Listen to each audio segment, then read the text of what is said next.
Hello to everyone. This is Mami Creamy, the head admin of Department 4. Thank you for spending your golden time listening.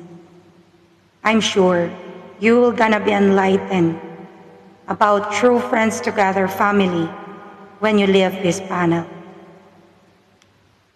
Well, welcome and congratulate yourself dahil ikaw ay napabilang sa pamilyang True Friends Together. True Friends Together, ano nga ba ang meron dito? Ano ang bumubuo dito? True Friends Together ay binubuo ng mga elites, crowns, founders, officers, and members. And it has 11 departments.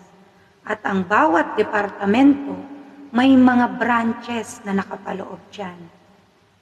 At sa bawat branches, merong teams na nakapaloob kung saan ka ngayon belong. TFT fam is not like those typical group na madadaanan mo dito sa Bicol.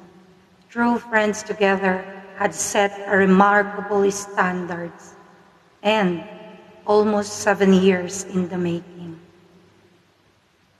This was created last November 26, 2019 by Daddy James and of course the co-creator, Daddy Drew. At kung hindi maganda ang kalakaran dito, hindi tatagal ang TFT family ng ganito.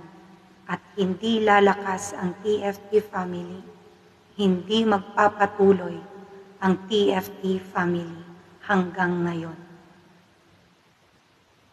And now being a member, ano ang kailangan mong gawin? Simple. Blend in and be happy. Napakasimple naman, Mami Creamy. Yes, of course.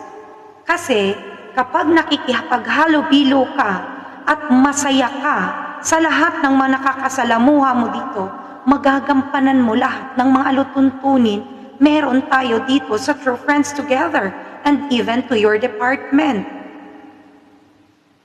Hindi ka mangingimi na lumipat sa ibang departamento. Hindi ka mag-aantag at magpapalit ng pangalan kasi you are happy. Masaya ka sa mga panels na inaakyatan mo, sa mga nakikilala mo na kaibigan mo. So, hindi ka mag-aantag, hindi ka lilipat ng ibang family. Nagampanan mo na ang unang alutuntunin meron tayo. And because of that simple thing na masaya ka at nakikihalubilo ka sa mga ka-teammates, sa mga ka-family mates mo dito sa TFT, hindi ka magsasayang ng panahon para makipag-argumento at magsayang ng panahon ng laway para makipag-away. Kapag may mga nag-aaway or may nakikipagbasagan, simple. You're just gonna kick them and block them on your profile. See? Nagampanan mo na naman yung pangalawang alituntunin meron tayo. Kasi masaya ka at nakikipaghalubilo ka. You always choose to be happy.